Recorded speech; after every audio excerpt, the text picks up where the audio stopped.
So we've seen that end of it, Sam Monson. Let's take a look at the other end of it, CBSSports.com, NFL playoff predictions. This from Will Brinson.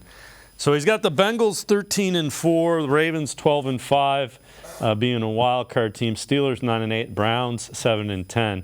I want to point out the Bengals play the Chiefs, Bills, 49ers, Vikings, and Jaguars, in addition to the 6 division games. Ravens play the Dolphins, Chargers, 49ers, and Jaguars, in addition to the 6 division games.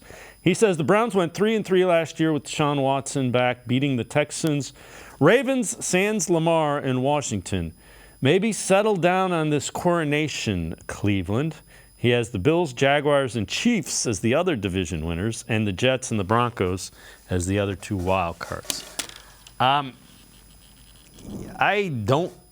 And again, I think Will Brinson is pretty knowledgeable, but man, do I disagree with that. I'm not sure anybody in this division is going to be able to win 13 games.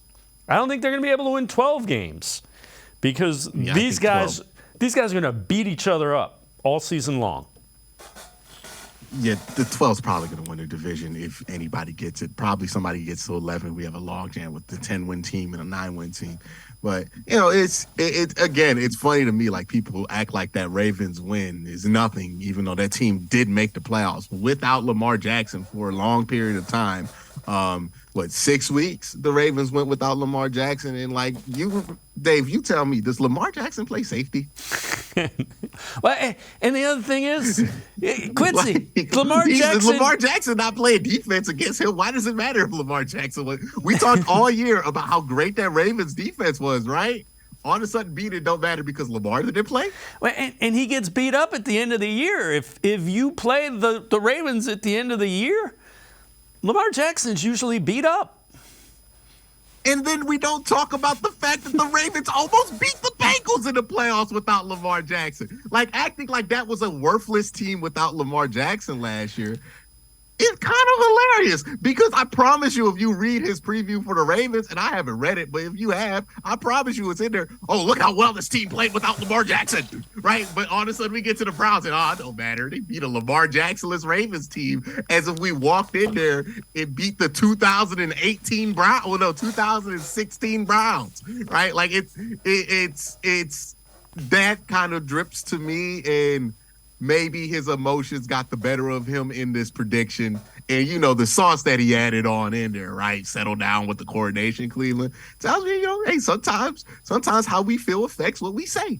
And most of the time, that's the case. Right. And I think that's probably the case with Will here. But again, the AFC North is pretty much regarded as the best division. Nobody's winning 13 games in this division.